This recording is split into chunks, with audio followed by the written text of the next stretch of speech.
Have you ever felt like the deeper you think, the more distant the world around you becomes? Like peeling back the layers of life reveals truths no one else seems to notice, or even wants to. You're not alone. Throughout history, the thinkers, the seekers, the questioners, they've always been the outliers, not because they're broken, but because they're awake. From ancient philosophers to modern-day visionaries, those who dare to see beyond the surface are often labeled strange, pessimistic, or even dangerous. But why? Why does thinking deeply come at the cost of connection? Let's explore. At first glance, intelligence seems like a gift. And in many ways it is. It gives us the power to analyze, reflect, create, and challenge. But as awareness grows, something strange begins to happen. The world becomes louder, but conversations become quieter. The more you understand, the less you resonate with small talk. The more you see through illusions, the harder it becomes to play along.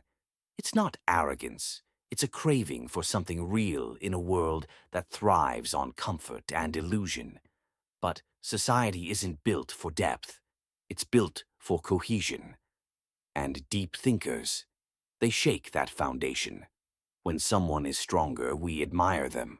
When someone is richer, we're intrigued. But when someone thinks more deeply than we do, we flinch. Why? Because unlike strength or wealth, intelligence forces reflection. It holds up a mirror, not just to ideas, but to our entire sense of self. And most people aren't ready for that kind of confrontation. Psychologists call this ego threat. It's when someone's mere presence makes you question your worth, not through insult, but through quiet depth. And in that discomfort, rejection follows. It's no surprise, then, that deep thinkers often find themselves misunderstood or even resented. They don't fit the mold. They don't speak in absolutes. They ask questions that don't have easy answers. And in a world obsessed with certainty, uncertainty is frightening. In fact, our brains are wired for predictability. Evolution didn't reward those who questioned the tribe. It rewarded those who belonged. So, when a deep thinker challenges group beliefs, even politely, it's perceived as a threat to harmony. The group resists, not out of logic, but instinct. This is why deep thinkers often feel isolated in crowds, but alive in solitude. In one-on-one conversations, they may thrive, where nuance can breathe. But in group settings, their ideas are too heavy, too layered, too different. So they go quiet or walk away, not because they don't care, but because they care too much to be misunderstood. Ironically, in today's hyper-connected world, this disconnection is growing. Social media rewards brevity, boldness, and certainty. It punishes complexity, hesitation, and depth.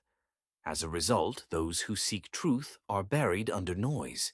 Their insights are too long for tweets, too uncomfortable for reels, and too honest for algorithms. So what can a deep thinker do? Do they give up? Hide their thoughts?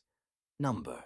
They adapt, not by diluting their ideas, but by choosing their moments. Deep thinkers don't need to shout. They don't need millions of followers.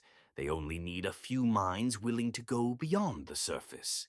Because while the world may resist their presence, it desperately needs their wisdom.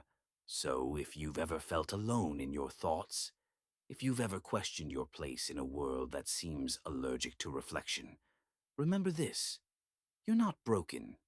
You're just tuned to a different frequency, and there are others listening on that same wave. Keep thinking, keep questioning, and above all, don't dim your depth to make others comfortable.